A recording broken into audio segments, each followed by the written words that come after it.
अस्सलामुअलैकुम। वीडियो को लाइक करें, हमारे चैनल को सब्सक्राइब करें और पास वाले बेल आइकॉन को दबा दें, जिससे आपको हमारी आने वाली हर न्यू वीडियो की नोटिफिकेशंस मिलती रहे।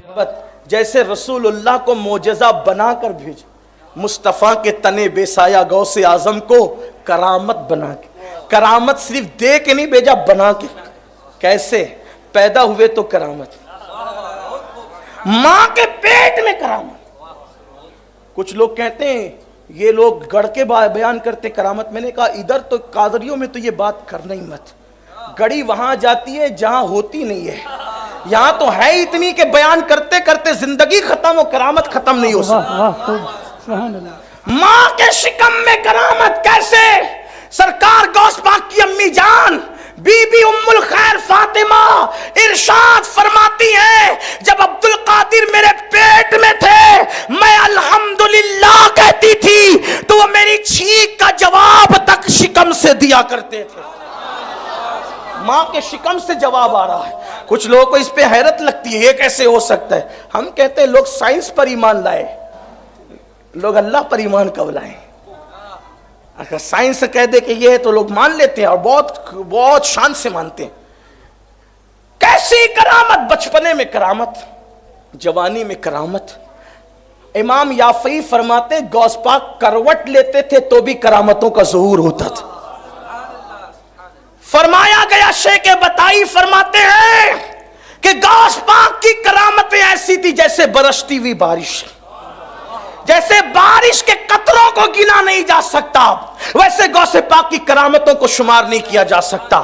इब्ने तैमिया जैसे लोग जिन्होंने बिदतों को रिवाज दिया, इब्ने तैमिया कहते हैं अल्लाहु अकबर कि गौसे पाक की करामतें तवातुर को पहुंची हुई है।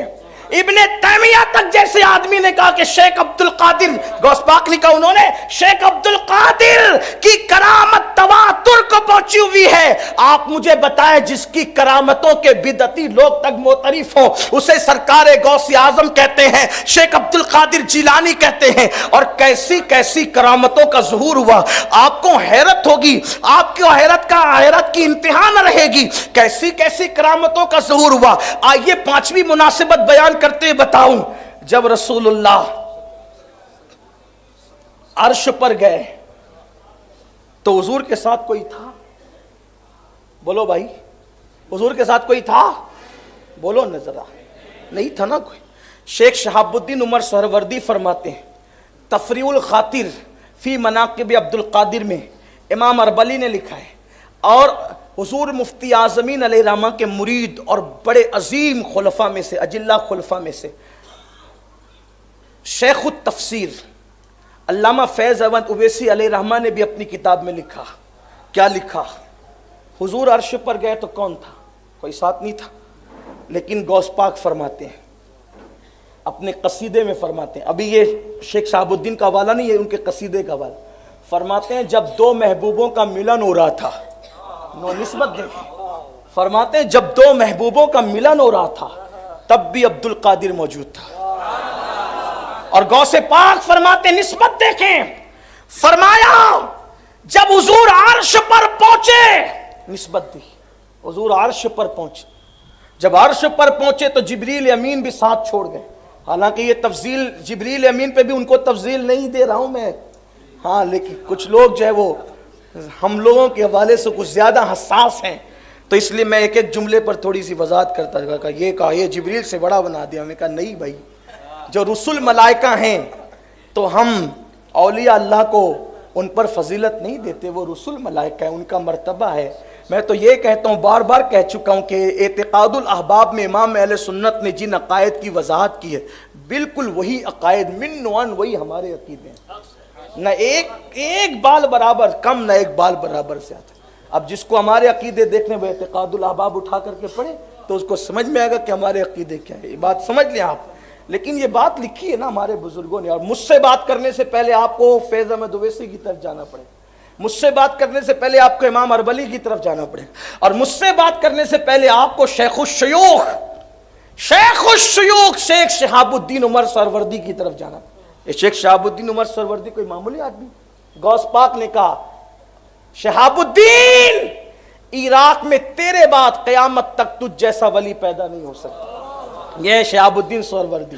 اب سنیے, غوثیت مآب خود فرما رہے ہیں کہ جب جبریل کا ساتھ چھوٹ گیا, حضور تشریف لے گئے عرش پر, تو اس وقت اللہ نے میری روح کو وہاں پہ حاضر کیا. غوث پاک فرماتے میری روح کو حاضر کیا اور میں نے اپنا کندھا مصطفیٰ جان رحمت کی بارگاہ میں پیش کیا. اس کو تحفۃ القادریہ میں بھی لکھا گیا ہے.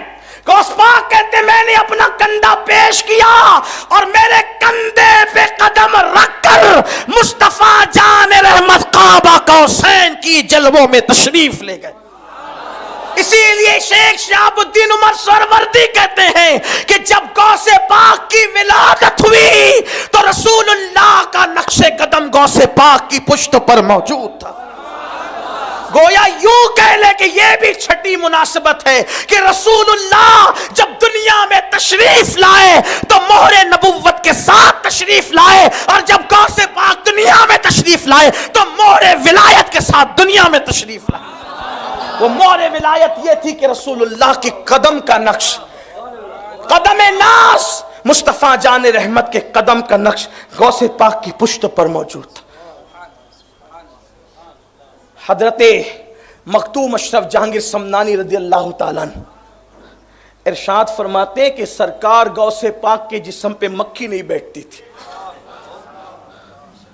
غوث پاک کے جسم پہ مکھی نہیں بیٹھتی, اور جب آپ بول و براز کرتے تھے, جب آپ رفع حاجت کرتے تھے تو زمین اس کو نگل لیتی تھی. آپ کے بول و براز کو, فضلات کو کسی نے دیکھا نہیں, زمین اس کو نگل لیتی تھی. اور آپ کے جسم سے مشک کی خوشبو آتی تھی. سیدنا سید عبد الجبار الگیلانی جو آپ کے شہزادے ہیں, جن کا مزار بغداد شریف میں, انہوں نے پوچھا بابا ہم یہ دیکھتے ہیں حدیث کی کتابوں میں کہ یہ تو رسول اللہ کی شان ہے, جسم پہ مکھی کا نہ بیٹھنا, مشک کی خوشبو کا آنا, فضلات کا زمین کا نگل جانا, یہ تو رسول اللہ کی شان میں ہم نے پڑھا ہے, لیکن یہ ہم آپ میں دیکھ رہے ہیں, اور یقیناً آپ نبی تو نہیں, یقیناً نبی نہیں. غوث پاک نے کہا بالکل میں نبی نہیں ہوں, نبی کا غلام ہوں, نبوت ختم ہے. لیکن کیا فرماتے ہیں غوث پاک, سنو, فرماتے بیٹا یہ جو تم دیکھتے ہو نا, مکھی نہیں بیٹھتی, مشک کی خوشبو آتی ہے اور فضلات کو زمین نگل جاتی ہے, اس کی وجہ کیا ہے تمہیں پتہ ہے؟ عبد القادر جب تھا یہ نسبت ہے. فرماتے عبد القادر جب تھا, اب عبد القادر نہیں ہے, تم جو دیکھ رہے وہ جلوہ محمدی دیکھ رہے ہو. رسول اللہ کا جلوہ تم دیکھ رہے ہو. عبد القادر کبھی تھا, اب عبد القادر نہیں ہے, وہ تو فنا ہو گیا اپنے نانا کی ذات.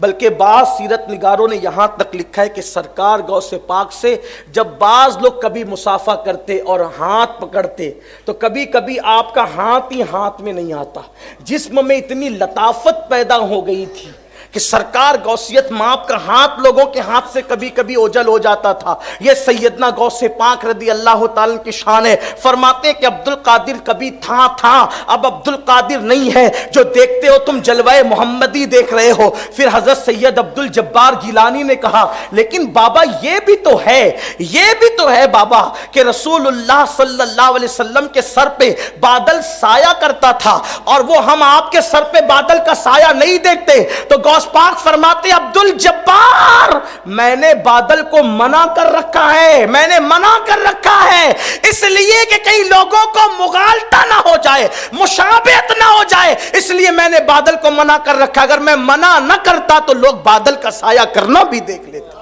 یہ سرکار غوث پاک رضی اللہ تعالیٰ کی شان. پھر حضور علیہ الصلوۃ والتسلیم کا ایک جلوہ, حضور کی محفل میں جتنے لوگ موجود رہتے تھے, جب آقا گفتگو کرتے, جب گفتگو فرماتے, توجہ کرنا, جب حضور گفتگو کرتے تو لوگ کبھی کبھی کہتے حضور ایک بار اور بیان کریں. بلکہ شروع دنوں میں کہا گیا رائنا یا رسول اللہ, پھر منع کر دیا گیا تو حضور نہ کہنے لگے, لیکن پھر بات کو ریپیٹ کرواتے تھے کبھی کبھی سننے میں. لیکن جب حضور خطبہ دیتے تھے, خطبہ, تو پہلا آدمی جو بیٹھ کر سنتا تھا وہی آخری آدمی بھی سنتا تھا. حضور کا جلوہ ہے یہ. اسی لیے حجۃ الوداع کے موقع پر 1,24,000 کم و بیش صحابہ کرام تھے. پہلا آدمی جو سن رہا تھا وہ آخری آدمی بھی سن رہا تھا. غوث پاک کی شان میں دیکھیں نسبت. اللہ نے غوث پاک کو یہ کرامت دی تھی کہ 70,000 کا مجمع ہوتا. 70,000 کا. پہلا آدمی جو سنتا تھا آخری آدمی وہی سنتا.